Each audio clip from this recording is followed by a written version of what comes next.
One of Lane's most significant plot lines is her involvement in the band. This plotline, however, is a bit shaky. There was a point where it seemed like the band was going places. There was a lot of hope, but at the end, it turned into a hobby rather than a career. I wanted to explore why the band failed to launch. But first, I want to take a look at each band member.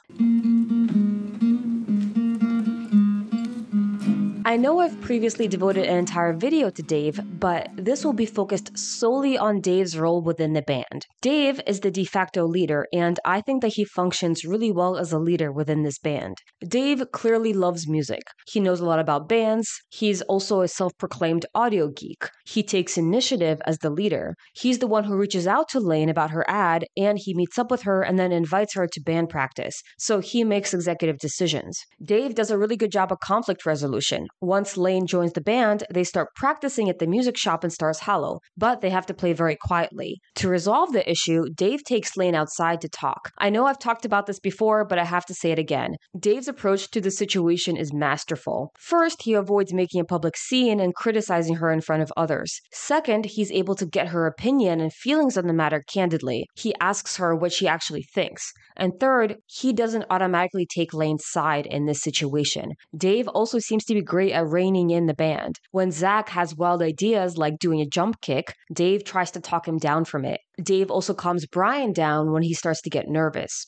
The only caveat that I have regarding Dave is that it's clear that he likes Lane, and his feelings for her may influence his decision in wanting her in the band, and he may have made different choices regarding the practice space had he not liked her. So his feelings for a band member is influencing his decision. Dave and Lane start seeing each other, which is another issue for the group dynamic. As a leader, Dave should be aware of the fact that interband relationships can cause issues. He wants to keep it a secret, which is also not good for band unity. It makes sense why he keeps it a secret. Zach would likely take issue with the relationship and argue that Dave's feelings result in disparate treatment, and this would be a fair criticism. The gravity, however, of Dave's indiscretion here depends on how you feel about the band. If we were to take the band seriously and see them as professionals who are working towards fame, I think it's fair to harshly criticize Dave for not sharing his relationship with the band. If we look at this band as just a teenage garage band who doesn't know what it wants and is just trying to have small gigs and have fun, Dave's decision to keep the relationship a secret doesn't seem that big of a deal. What's interesting is that it's never confirmed that Zach and Brian found out about the relationship. It's also unclear how committed Dave was to the band's success. He goes off to college in California, leaving the band behind, but we all know it's because the actor left the show. If we accept the fact that he wanted to go off to college in California, that suggests that he wasn't really that committed to the band. Fun fact, the actor who plays Dave, Adam Brody, is a musician. He played drums for a 4-piece indie band called Big Japan in 2005. Adam also has some experience with guitar and with writing music.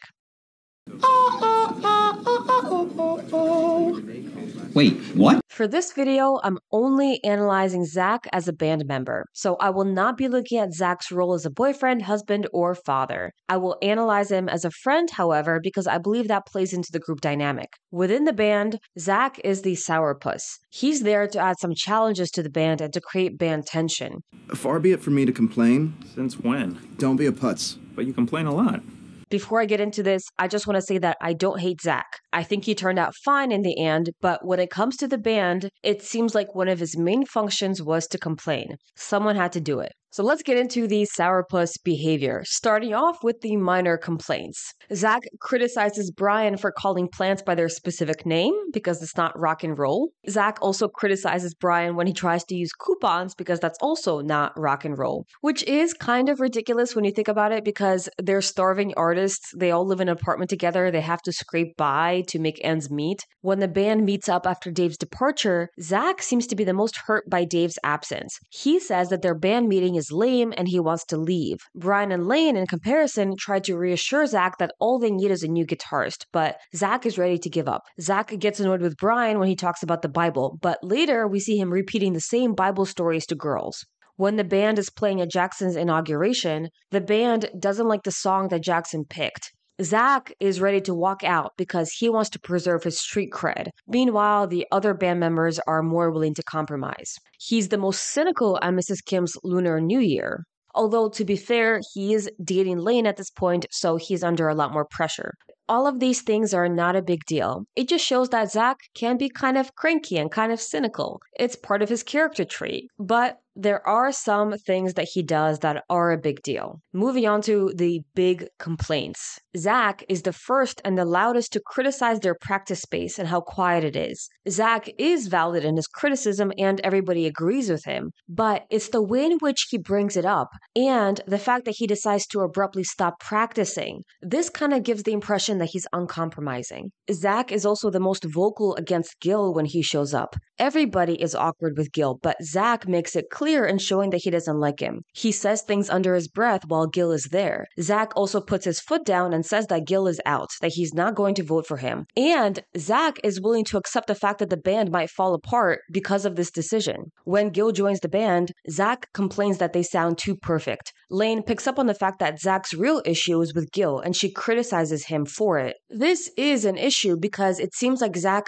cares more about the image of the band rather than the sound of the band. Zach is also willing to sacrifice the band for his own principles. He doesn't believe that Gil fits the vibe, and because of that, he's willing to accept the fact that the band might not work out in the end. And it's just mean to Gil. Gil seems like a really cool dude. Another one of Zach's problematic complaints is when Rory stays over, which is not tied to the band directly, but it is, I think, a big deal, so I wanted to bring it up. So Zach complains about Rory staying over, which, okay, is to be expected. But then he has the gall to tell Lorelai that she should pitch in for the fact that Rory has been staying at their place. And I love how Lorelai bites back. Didn't you guys use my garage as rehearsal space rent-free for about 2 years? 3, actually. Something that Lorelai didn't mention was that not only has she been giving them a free practice space for 3 years, they would also hang out in her kitchen and eat her food. I'm sure they weren't the ones paying for it. Then we hit season 6, episode 10, where we get the worst of Zach. To recap, in this episode, Lane is sad about the fact that all of Zach's songs have other women's names in the title. Zach says that nothing rhymes with Lane, and when Lane says that she could think of other words, Zach says that all those words are cliche, and he says, You're not a writer.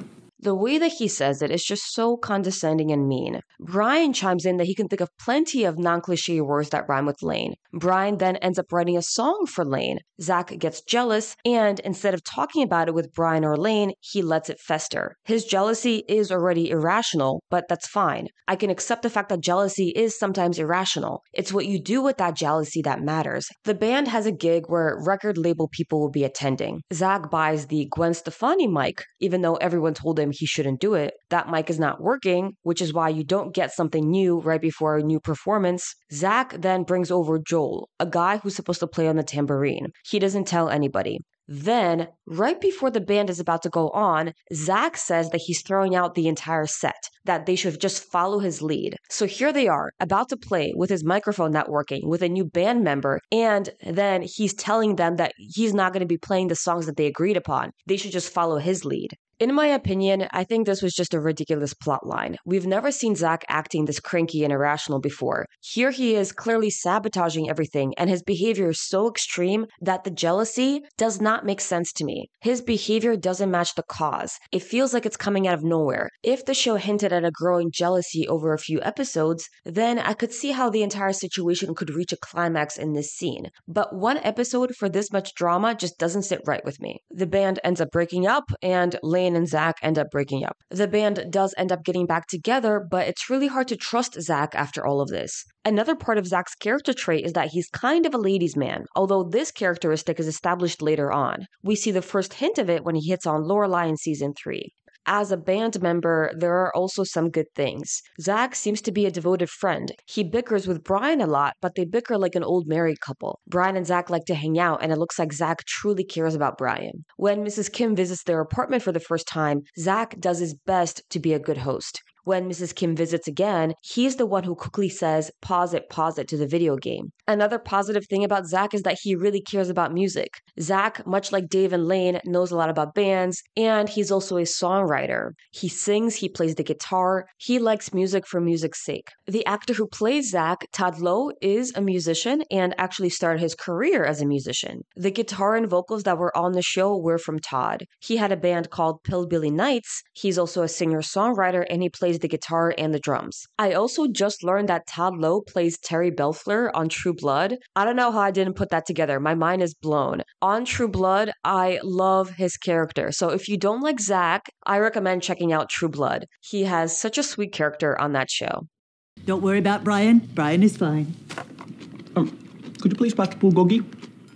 I love Brian. He's the squishy center of the band. Although he's not important to the band's success, he's not the leader or the main singer or the one who provides opportunities or pushes the band. I think he's kind of the glue. Everyone likes him and he likes everyone. One characteristic that defines Brian is that he's very nerdy. He gets more nervous than everyone else when it comes to performances. He tries to flirt with girls, but he's not successful at it, and it's kind of cute. He's a contrast to Zach in that sense. Just looking at their body language, Zach puts himself physically close to women, while Brian sits on the leg of the couch to give the girls their space. Brian is also adorable, which I know is not a characteristic, I just think he's adorable. He invites his family to his gigs, which is insanely cute. Also, shout out to Brian's parents. During the CBGB gig at 1 o'clock in the morning, his parents were the only ones in attendance. They went to a show in the middle of the night on a Tuesday in New York City to watch their son perform. They might be the best parents on the show. I bought carrot sticks. You want a carrot stick, Brian? Yeah. Honestly, they rock. Another cute thing about Brian is the way that he helps out with the babies when they're born. I love how good Brian is in paying attention to Lane's instructions when he's looking after them. Brian also serves as a contrast to Zach in many ways. When the band is setting up Lorelai's garage for their band practice, we see that Brian is working while Zach is hitting on Lorelai. When Zach is being negative about Dave's departure, Brian is trying to be positive. When Gil joins the band, Brian is also uncomfortable with the fact that Gil is much older, but he's willing to give it a chance. He doesn't want to vote Gil out. When Gil joins the band, Brian joins with Lane in saying how great Gil is. He knows exactly who you're talking about, and he's so nice. Yeah, I mean, he comes early, he brings sandwiches from his shop. During the Lunar New Year, Brian studied Korean culture and the Lunar New Year so that he knows everything about the customs. He even learned some Korean so that he can interact with the other guests. I think that's not only sweet, but also impressive. This is how he got Keon's attention. Brian doesn't have to be suave or flashy. He just has to be his kind, sweet, curious self. Brian is also committed to his work. We see that he wakes up at 7 o'clock in the morning, and at that time, he's dressed, he's ready to go. Meanwhile, Zach is just rolling out of bed and sitting down to play video games. When Zach complains to Lorelai about Rory staying over, Brian doesn't have an issue with Rory. He corrects Lorelai and says that they've actually been practicing in their garage for 3 years, not 2. When Zach doesn't want to write a song for Lane, Brian does. Brian is also very considerate when Lane and Zach start dating, and he's the first to ask if he should move out when they get married. He's thinking of them. John Cabrera, the actor who plays Brian, is not a musician, but he did learn to play the bass. While they were filming the show, the real Dave Rygalski would play the bass for John, but John did provide the vocals. I'm Gil. Gil. Gil. Gil. I love Gil. He's the rock star of the group. Gil makes everything rock and roll. When they have to play Jackson's song at his inauguration, Gil says that they should rally and make it sound cool. At the Lunar New Year, Gil gets very excited by the instruments that are brought out, and then he is rocking out to the music. Gil seems like a very well-rounded guy. He's a great guitar player. He has that rock and roll feel to him. He's very friendly. You can tell that this is someone who's just very passionate about music. Gil is also a good member of the band. Almost everyone likes him, except for Zach, but that doesn't count. Gil also has a lot of knowledge of the industry, as he's been there before. He's the one who got them a gig at CBGB's, which is a very big deal. Even though it ultimately fell through, the fact that Gil got that initial push and has contacts is very valuable. What I like most about Gil is how stable he is. He has a wife and kids, and he's very devoted to them. He also runs his own business, a sandwich shop, and it seems to be a lot of work. And he still makes time to play. Also, shout out to his relationship with his wife. They seem to be so terrific together. Gil is also a hype man for everybody. When Brian gets a full-time job, Gil is the most excited for him. When he's at Lane's house for the Lunar New Year, he's digging everything. He digs the food, he digs the music. I also like the fact that Brian and Gil stay together and play together after the band breaks up. They developed a friendship outside of the group. Also, Gil's an artist. The picture that he drew of David Bowie is just incredible. Pure talent. It's clear that Lulu has a crush on him, and I don't blame her. Speaking of, Sebastian Bach, the actor who plays Gil, is one of the prettiest men I've ever seen. I was over there before, that new guitarist. Yum, yum. I used to think that Alexis Bledel was the prettiest person on the show, but I'm changing my opinion. It's Sebastian. Sebastian Bach, not to be confused with this other guy, is an established musician. From 1987 to 1996, he was the lead vocalist for Skid Row, a heavy metal band. According to my mother, I'm going to hell for this. That's commitment, my friends. Eternal damnation is what I'm risking for my rock and roll. Lane is the drive of the band. Out of everyone in the band, she wants it the most. There are obvious reasons for this. Lane had to sacrifice the most. She has done the most to be part of this band. Since the beginning, she has had to maneuver Mrs. Kim and try to sneak out to practice. She has had to go to great lengths to learn how to play the drums. She's had to find a band. The rest of the guys just had to show up. The level of effort that a person puts in to try something would impact how they feel about the matter. There's an escalation of commitment. Lane has made a risky decision one night by choosing to not come home and move out of Mrs. Kim's house. She's risked losing her mom and her old life for the band. She has to make it, because if she doesn't, then it would all be for nothing. We can see that Lane expresses the greatest level of enthusiasm anytime the band makes progress. Lane becomes the most excited when they get a gig at CBGB's, and she's the most upset when the gig falls through. Lane is the most upset when Zag sabotages their gig that had record label people in attendance. Lane is also the most committed to band meetings and practice. In season 4, episode 19, Zach and Brian are playing video games while Lane is trying to rally everyone to start the band meeting. Only Gil is ready to go. He's tuning his guitar. In season 5, episode 22, we see the same theme repeated. Lane is frustrated with the fact that they haven't played in a while. Zach is busy playing video games and Brian is focused on getting a full-time job. Lane is upset with the fact that there are just clothing strewn about her drum set. This shows that the band is an afterthought to the rest of them. Gil, like everybody else, has other priorities, and he's realistic. Gil is very happy for Brian when he gets a job, but for Lane, this feels like a betrayal. For her, it's just another sign that the band won't have time to practice. When the band gets back together in episode 17, Lane is the first one to mention band practice. In season 7, we see Lane's frustration with her pregnancy. She was still holding on to the dream of becoming a famous musician. She gets mad at Zach when he tries to move her drums into the closet. Lane also kind of becomes a leader of the band. In the episode where Zach has a meltdown, he calls the band my band, suggesting that he sees himself as the de facto leader. However, to me, it seems like once Dave left the show, Lane became the unofficial leader of the band. I don't think the band decided it that way, but she definitely usurped that power. When they're looking for guitarists, it seems like Lane is in charge of finding the guitarist and talking to Gil and bringing him on. And she's the one who's tasked with rejecting Gil. Lane also makes an executive decision and brings Gil into the band, going over everybody's head. Even though this was the right decision, Gil is the best one for the job, it's not equitable, and Lane is not treating her membership in the band as a democracy. I love Lane, but as a leader, I think that she has this perception that she knows best. It just seems like she takes priority over her own decisions when it comes to the band. So one example is season 5, episode 1. The band is waiting for her to start band practice, and she yells at them, saying that she needs girl talk with Rory. This is when Rory comes to Lane to confide in her about sleeping with Dean. It's definitely an important moment, however, it shows Lane's ultimate priorities. Everyone has to wait for her, and Gil says that he doesn't have all day, he has parental responsibilities. I know that friendship is very important, but I would have to disagree with Lane here. It doesn't send a good signal to the band. There's a band member out there who has a full-time job, has his own business, has kids that he has to take care of, and he's taking time out of his busy day to practice with the band. Lane also lies to the band about how much money they made on tour. On the tour, they scraped by very cheaply, sleeping in other people's basements and barely eating. As a result, they made $9,000 in profit after 2 months of playing. I do see her as kind of the de facto leader, and I don't think it's right to do this to your band members. Notably, when she tells them that they made a significant profit, they're not that excited. They have different priorities, namely not going hungry. What's interesting is that we can see Lane's perspective in all of this. She's not acting selfishly. She believes that she's acting in the best interest of the band. This money is not for her, it's for the band, so that the band can record their first album. She really does want what is best for everyone, and she believes that she's the best one to make decisions. She feels that the smartest thing to do is to not disclose information. She recognizes the fact that the other band members don't prioritize the band as much as she does, so she takes it on herself. Zach and Brian, in a careless and stupid move, went ahead and bought recording equipment using all of the money that they made on tour without consulting Lane. This was wrong on their part. They spent $9,000 without telling her. Lane put in a lot of work in researching and doing cost comparisons on the best recording equipment, and they just completely went over her head. The icing on the cake is that Lane is the only one who bothers trying to figure out how this equipment works. Zach and Brian go back to doing their own thing. The actress who plays Lane, Kaiko Agena, is not a musician, but she did learn to play the drums for the show. During the show's run, we don't hear her playing the drums. They did get a different drummer, but later when Hep Alien gets together to play, it is Kaiko Agena who's playing the drums.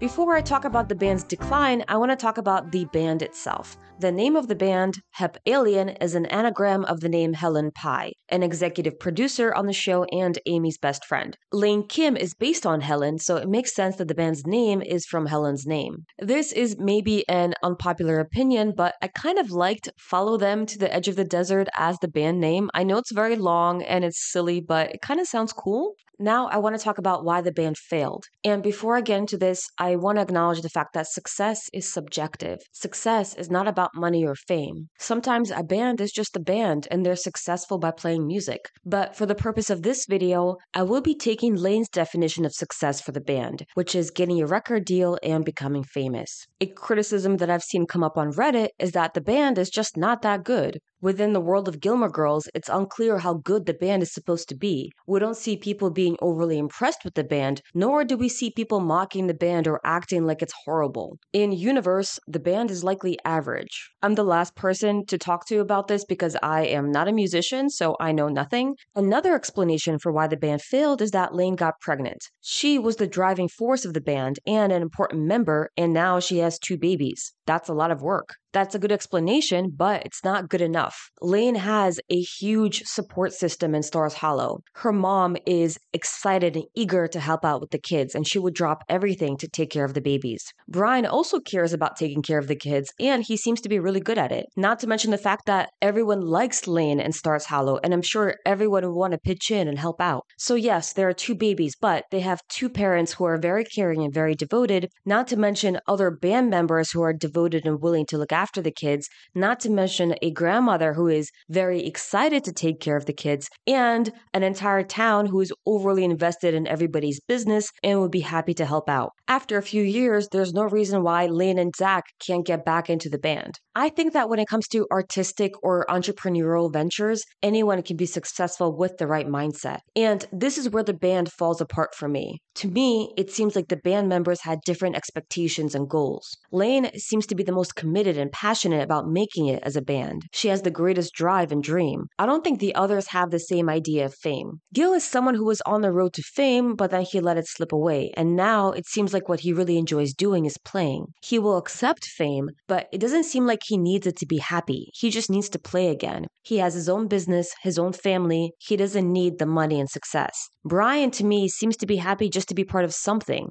If I had to categorize Brian, I would say that he enjoys the camaraderie. Notably, when the band breaks up, Brian and Gil team up together and decide to play at bat mitzvahs. They're mostly doing cover songs at private events. It doesn't seem like they're trying to form a new band and get a record deal. They just want to enjoy the process of playing music. They both prioritize a day job over fame. Zach would gladly accept the rock star lifestyle, but I'm not sure it's for the right reasons. He seems to put a greater emphasis on the appearance of fame and rock and roll. One of his driving forces of being a rock star was to get girls. Once he's with Lane, that driving force is eliminated. There are no clear signs from him that he's passionate about becoming a famous musician. It does feel like he genuinely enjoys writing music and playing, but it doesn't seem like he has the same desire as Lane does. And that's why I think the band failed. It wasn't because they sounded bad, or because Zach messed up one of their gigs, or because Lane got pregnant. They weren't on the same page about what success means to them. What the band really needed to do, in my opinion, was to have a conversation about what they really want to do. They should have established what their goals were and what they were working towards. When you don't have a goal, you have a ship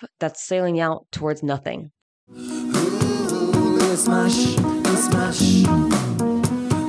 The band was sometimes treated as an afterthought, in my opinion. The most important element of the band was obviously Lane. The band itself had very little focus and was often intermixed with another plotline. For example, in season 3, the band's storyline is inextricably linked to Lane's relationship with Dave and Lane's relationship with her mom. We can see this in the episode where the band has its first gig. At the high school party, Lane's main plotline is about Dave and Lane telling her mom about Dave. In season 4, we get some episodes that focus on the band, but again, a big theme of the storyline is about Lane's relationship with her mom. It's not about how the band is evolving and growing, but about how Lane is breaking out on her own, leaving her mom and then reconciling with her. In season 5, the band is replaced with a new relationship, Lane and Zach, and that relationship gets more attention than the band plotline. The most frustrating plotline with the band happens in season 6. The band goes on tour, which is great, but absolutely nothing comes of it. They come home $9,000 richer, and then nothing happens.